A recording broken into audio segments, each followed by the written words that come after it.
Taking a cold shower can feel very uncomfortable, give you goosebumps, and make your whole body feel freezing.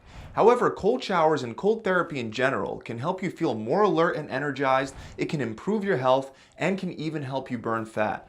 These are just some of the benefits that you can use to justify going through the unpleasantness associated with using cold immersion as a therapeutic agent. And really, there are 6 amazing scientifically proven benefits when cold therapy is used correctly. And I want you to understand what those are and how to start using the cold to reap those benefits today. Now, the first thing that most people don't realize is that cold therapy can drastically improve your mood and your mental health to the point that it may even help prevent and even treat depression. One of the ways that cold exposure is able to improve your mental state is thanks to norepinephrine. When your body is exposed to cold temperatures, norepinephrine is rapidly released into the bloodstream. This is a neurotransmitter that's associated with things like vigilance, attention, focus, and mood. And this isn't debatable. The fact that cold exposure can increase norepinephrine is shown in multiple studies, both in mice and humans.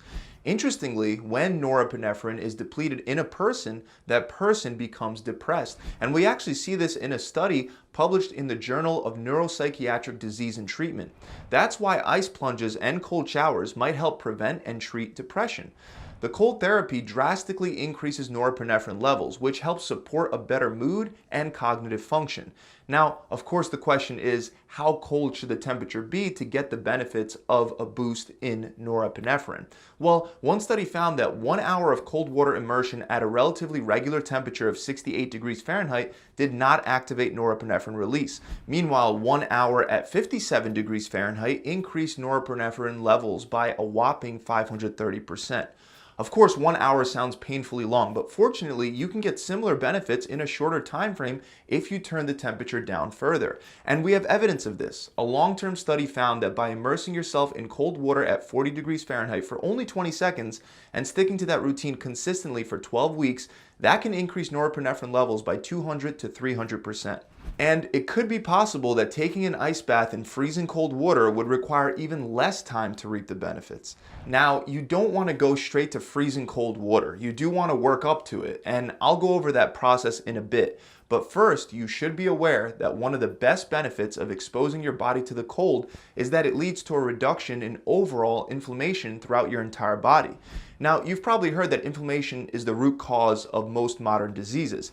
And even though inflammation gets a pretty bad rap, inflammation itself isn't entirely a bad thing. In fact, it's vital for your health and well-being because it's the first step of the healing process that's used to prevent further damage by eliminating the initial cause of the cell injury, and then the inflammation helps clear out the damaged tissues and the dead cells. This is actually what starts the process of repairing damaged tissues. However, when the inflammation process goes into overdrive, so when you have chronically high inflammation markers for seemingly no reason, that's when inflammation causes a lot of trouble for a lot of people. For example, as stated by the Harvard Medical School, chronic inflammation is associated with heart disease, diabetes, cancer, arthritis, and bowel diseases like Crohn's disease and colitis. On top of that, research also identifies inflammation as the key driver of the aging process. One specific study looked closely at elderly people ranging from 85 to over 110 years old, and researchers found that low inflammation was the only biomarker that accurately predicted survival and cognitive capabilities across all the age groups. Remember that cognitive decline is what leads to the rising rates of dementia and Alzheimer's that we see today. The researchers also came to the conclusion that inflammation is one of the most important variables that determine mortality, capability, and cognition up to a very old age. So according to the evidence, if you can reduce inflammation, it might be a way to increase the length of your life while also reducing the likelihood of you having to suffer with a chronic disease like heart disease, diabetes, or arthritis. And this is where cold showers and ice plunges come into the picture, since they can help reduce inflammation. We're still not exactly sure the exact mechanisms that lead to a reduction in inflammation, but the 5x increase in norepinephrine that we talked about earlier definitely has at least something to do with it. Research indicates that norepinephrine inhibits the inflammatory pathway in the body by decreasing levels of a small protein used by the immune system known as TNF alpha. This is excellent news because TNF alpha is a very potent molecule that increases inflammation, and it's involved in almost all human diseases ranging from cancer to diabetes to inflammatory bowel disease. Research also shows that norepinephrine decreases other inflammatory chemicals like MIP-1 alpha, for example. Now, aside from norepinephrine, taking a cold shower can also reduce inflammation by simply lowering your body's temperature and causing your blood vessels to constrict. And even though that sounds like it'll feel horrible and potentially get you sick, one of the surprising benefits associated with cold exposure is actually improved immunity. And this is once again based on science. We have a study, for example, that looked at whether cold water immersion at a temperature of 57 degrees Fahrenheit could impact the immune system in men that would spend 1 hour 3 times a week in the moderately cold water. Ultimately, they found that cold water immersion 3 times per week for 6 weeks increased the number of lymphocytes. And a lymphocyte is a type of white blood cell found in the immune system. They help attack invading bacteria, viruses, and other toxins. In other words, cold therapy benefits immunity. This is most likely why we have tons of anecdotal evidence where people that take cold showers or swim in cold water claim to get sick less often. There's also other scientific data that supports this claim as well. For example, a study found that swimming during the winter months decreases the incidence of respiratory tract infections by 40%. You would assume that you would be more likely to catch bronchitis from swimming in cold water, but it turns out that the opposite is actually true.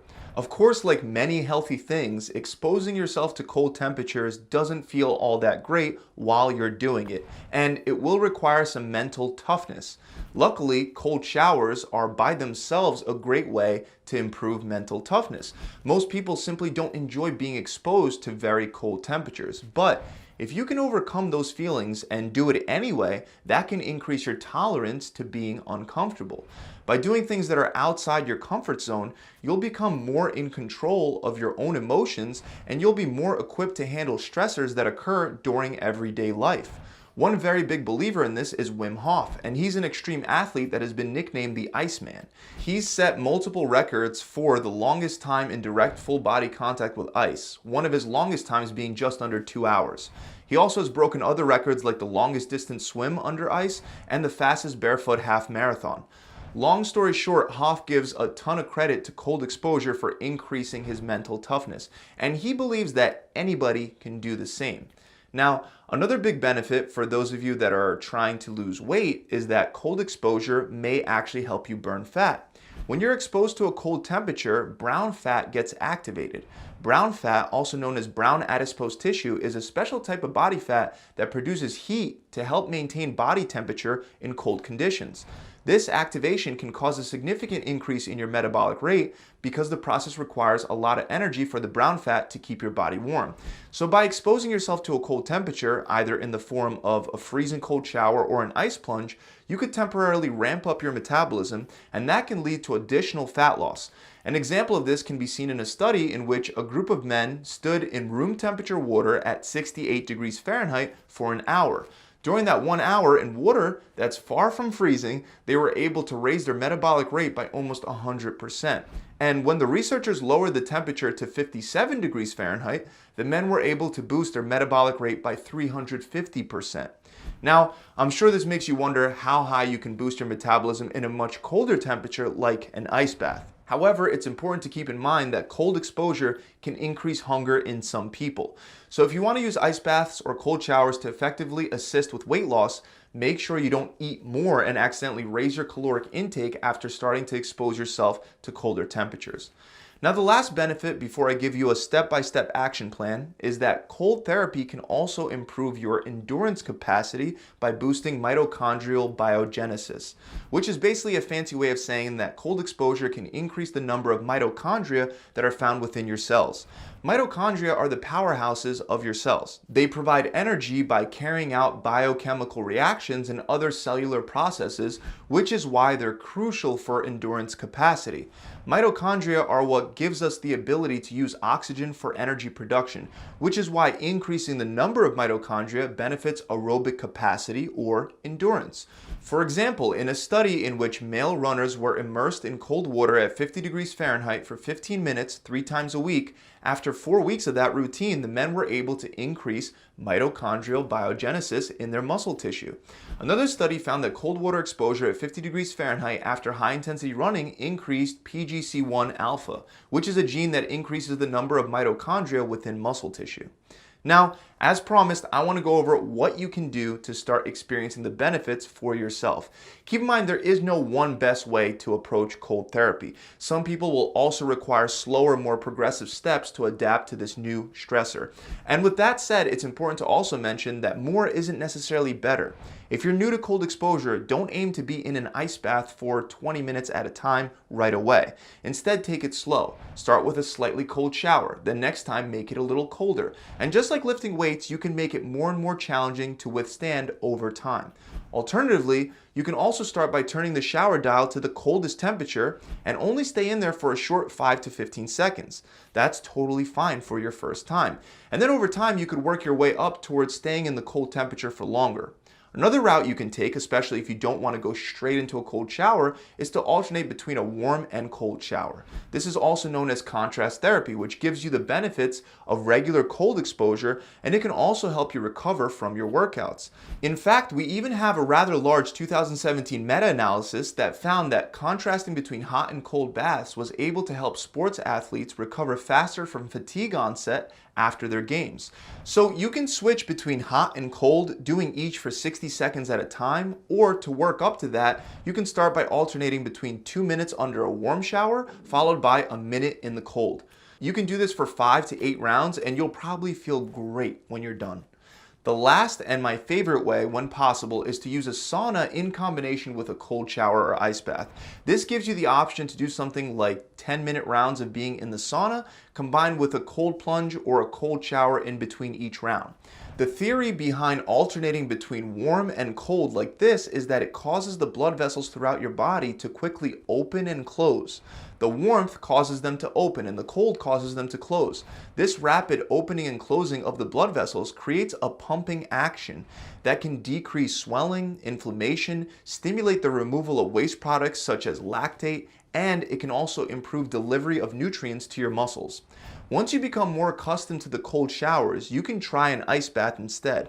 This is obviously much colder and much more intense. But regardless of what option you start with, the recommendation from people like Wim Hoff in regard to dealing with the cold is to focus on your breathing and to try your best to calm your body down as much as possible, almost like you're meditating. That's the best way to cope with the cold. So that about wraps it up. I hope you guys enjoyed this video, and if you have, make sure you subscribe to my channel. Also, many benefits that you get out of taking cold showers, especially improving mental toughness, immunity, and mood while reducing things like inflammation and body fat. That's all also possible by following a healthy diet and a solid workout plan. And combining cold therapy along with a healthy diet and workout regimen can only benefit you even further. So if you'd like any extra help with setting up the ideal diet and workout plan for your body so you can feel and look your best, then click the link in the description, or you can visit my website directly at gravitytransformation.com. See you guys soon.